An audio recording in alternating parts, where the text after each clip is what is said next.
Greetings, thank you for joining me today. Hope wherever you are, life is treating you well. Now, as you might have seen on the way in, the first image, that was a front shock absorber, coil over shock absorber arrangement for a BMW 1 Series. Now, it's not the hardest of vehicles to work on, but it is worth having the best parts. So this is a story of good customer service. Now, if you're in the States, of course, you have bricks and mortar shops you can walk into where you can order parts and they'll sort you out, the likes of O'Reilly and AutoZone. I've been there, enjoyed that great customer service. I wish we had that over in the UK. We have lots of local garages, dealerships will sell your parts, and what I like about BMW is that you can get all the bits, unlike some manufacturers where they kind of restrict things in the hope that you'll buy a new vehicle. Yeah, it's not very environmentally friendly, is it? And this is why I like BMW, because as long as they sell the parts, people will replace those parts and keep their vehicles rolling down the road, no matter how many thousand miles they do. So, a BMW's just run it at just over 100,000 miles. This is the way you've got to be thinking about it. Other vehicles don't fare so well. Anyway, so we're fixing the front and the rear shocks. The rear shocks weren't a problem. Front shocks, they take a little more work. Now the reason for this is because in the rear the spring and the shock absorber are separate items, and so it's relatively easy to fit them. You don't have to compress the spring in order to fit it, not greatly. You just have to I won't take the thunder of anyone who's done a really good video. There have been quite a few good videos out there that detail how to do this. I'm going to link the videos in the description for those who like watching that sort of thing. But the fronts require you to compress the springs because you've got to bring it all together. You've got to put the springs under some form of compression, and they're always under compression whilst they're in the car, whilst they're in the shock absorber stack. Now, in order to do this, you can't do this with your bare hand. You can't do this by sitting on them, and unless you've got a severe problem. And I wouldn't recommend it, of course, because springs can be very, very dangerous. You have to do this with tools. So now, when it comes to tools, you can go with more money than God level of tools, and that's the garage tool, where you basically have a machine. You can put the whole stack of parts in the machine and it will compress the spring for you, so you can put it all together safely, and there'll be a safety cage just in case a spring should come loose and fly at you. Really, really good, but they are really, really expensive. Moreover, they're quite hard to transport. They're heavy things by their very nature. Now, I was on the bus because, of course, when I visited my local tool shop, Machine Mart, subject to today's video, I didn't really have much capacity for carrying things. It's whatever I could carry home in a handy package. Now, the big spring compressor, a bit too heavy for me, especially since I was going on the bus or maybe walking, so I had to lower my sights a little bit. Now, I already had a tool of sorts for compressing a spring, and now the spring's yay long, and it's a typical springy spring, and it's not easy to compress because the nature of the spring is it's kind of sloping edges. So when you've got a tool like this, which is a spring compressor, you'll notice this isn't really set up to deal with a slopey spring, a spring that goes down like that. It's really set up to deal with a spring that's more less slopey. But you can work with these because you sort of angle them on one side and you have two, they come in pairs, one on one side, one on the other, and you compress them by slowly turning the bolt here, which brings these two hooks together and compresses the spring, or at least part of the spring. Once you've done that, you're normally in a good place to put the compressed spring into the arrangement and put on that nut carefully, and bring it all together and put it all under compression, and then slowly remove these. Thing is, because these aren't designed for the slopey spring, they tend to slip. With the best one in the world, they tend to slip quite a bit. Now, You could put a bit of rubber on these to stop them slipping so much, but and you can sometimes use cable ties to either side of these on the spring to stop them moving, but they will still move. You're talking about a lot of force in the spring, and when you start to put it under compression, its ability to fling one of these across the room magnifies greatly. It's absolutely deadly, and those videos you might have seen of people losing control of springs, they're no joke. This can kill. And when you take apart the old one of the old shocks was completely locked up. It didn't stop it flinging this across the room, no.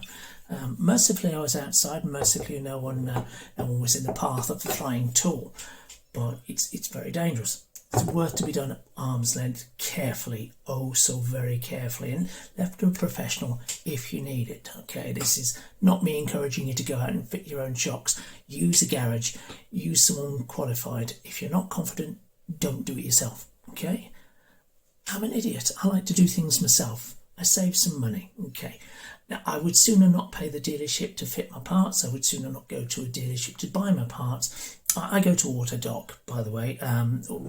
I was sceptical at first, but they really are good. You give them the details of your vehicle, and they come up with all parts that match your vehicle, regardless of what you're looking for.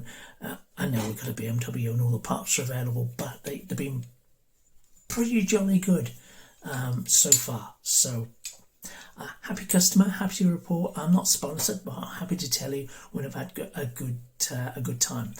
Good prices, good parts. Yeah, can't complain.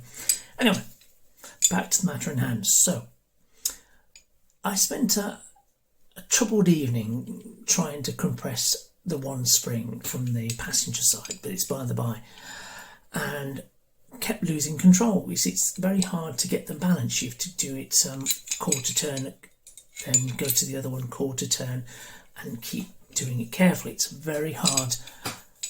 Worrying, because what you don't want to find is you lose control of the spring. It twitches because all of a sudden one side flies off, and then the other side still holding on for dear life, and the spring bows out, and it's a right mess. And it's dangerous to try and get back under control. You have to release both springs in and put it back where it needs to be right from the start. And I spent a whole evening wasted just trying to get it done. Dangerous. So I went to Machine Mart, which is our local machine shop. They sell all tools. They're really, really very good. If you've got a local Machine Mart and you haven't visited, you probably need to. Again, they don't sponsor me, but the customer service that I received in the Wolverhampton branch was excellent, top-notch customer service. And they have all the bits there.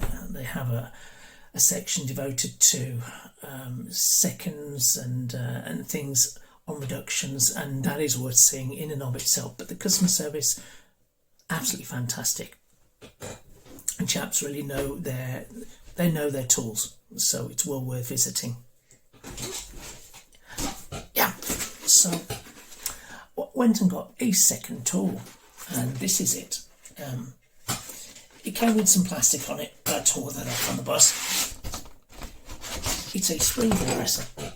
So let's get that out of the way. Let's show you what you get. So you get a nice sturdy case. Now, this was a lot more expensive than a pair of these, because these are, at the worst case scenario, these cost you about £40. I didn't pay that for these. I think they were closer to 25. But it's worth spending good money for these, because what you don't want to find is these shattering under load, because it can happen apparently. That could be catastrophic, fatal. But still, this is quite a bit more. Now, you may get a better deal than I did. Suffice to say that I had a good deal with it. Let me turn the camera around so you can see what we've got. So it's worth mentioning, first of all, that this telescopic spring compressor set is not designed for BMWs. Well, not my BMW anyway. It's designed for these sort of vehicles. Now, you get 5 parts in the kit. There's a manual as well. And you get two sorts of spring compressor. There's the small ones, and they paired, and the slightly larger ones. Now, because I had no choice really, because there was this kit or nothing, or try and buy something online, but I wanted to get the job done that day, or at least have a crack at it anyway. So I bought this kit and took a gamble that I would be able to use it. So normally you pair up the small one with the small one, and you use the bar in the middle to clamp it down, this one, or you do it with the larger one. Now, because I'm working with a BMW, I had to mix and match. So as the package implies, this is designed for the sort of spring arrangement where you can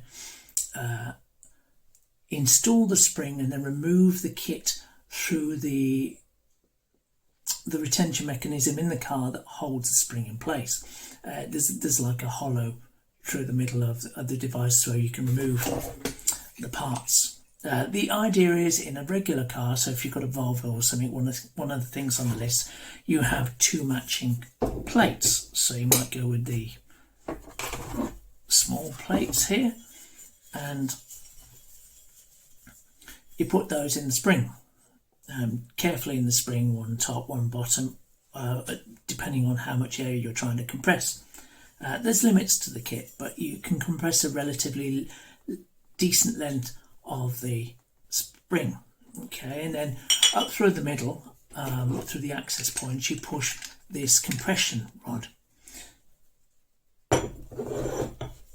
What you tend to do, now you notice, the compression rod has a tapered flangey end here, I guess you call it, and a keyed end, this end with the three keys.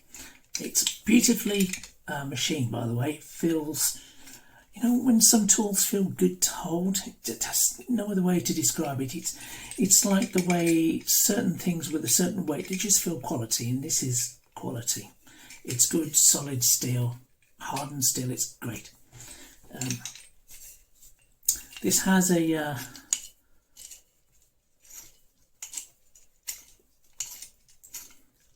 nut at this end which you can turn with whatever spanner you've got to hand that'll manage that. You can increase the length of this, decrease the length of it to compress or release the spring. So the two plates are slightly different. So the one plate has just a smooth flange on it, and the idea is this goes through the one end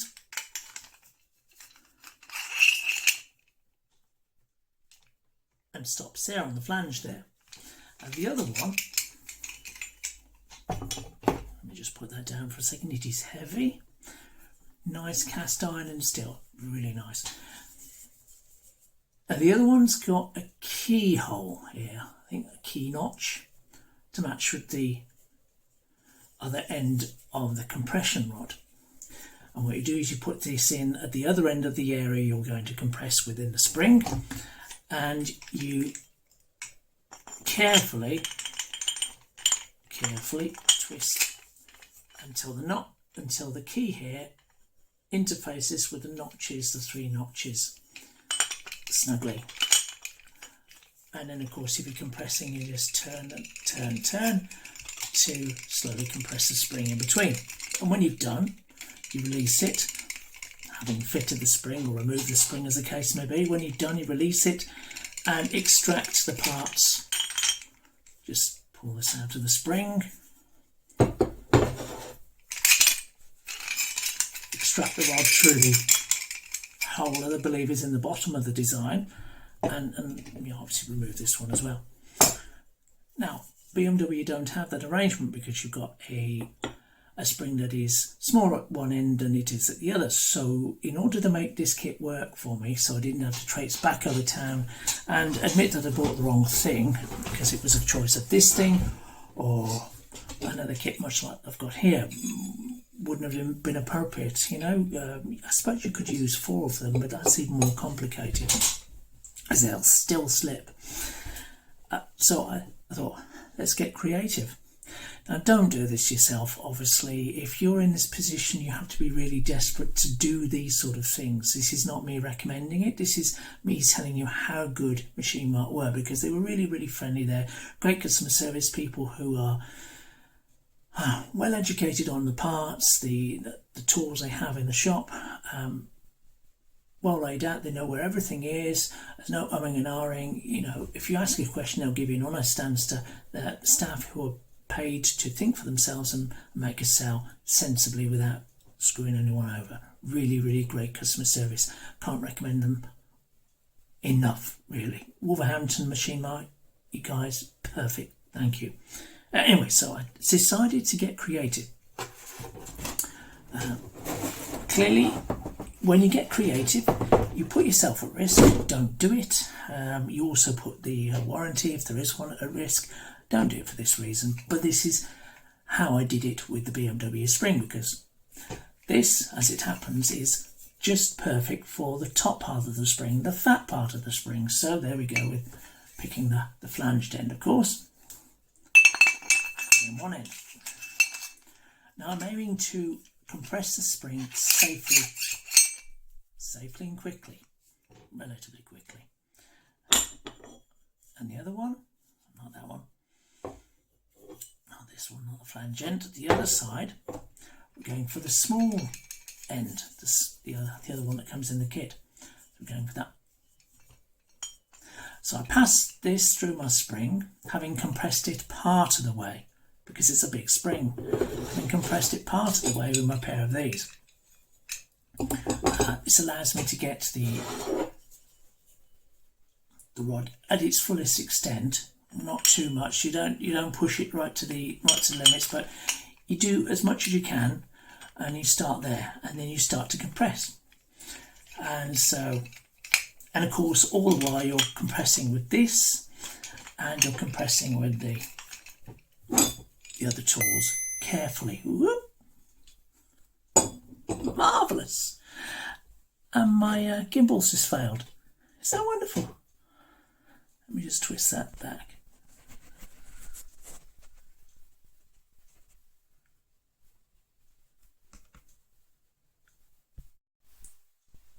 So this is by no means a recommendation. Don't do this. Don't do this at all. But this is how I compressed the springs and got them to a point where I was able to release the device and then have the springs fully compressed with the pair of spring compressors. Okay, and with that I was able to put that into the shock absorber stack and put the nut in place rather on the bolt to bring it all together and hold it firmly, securely in place.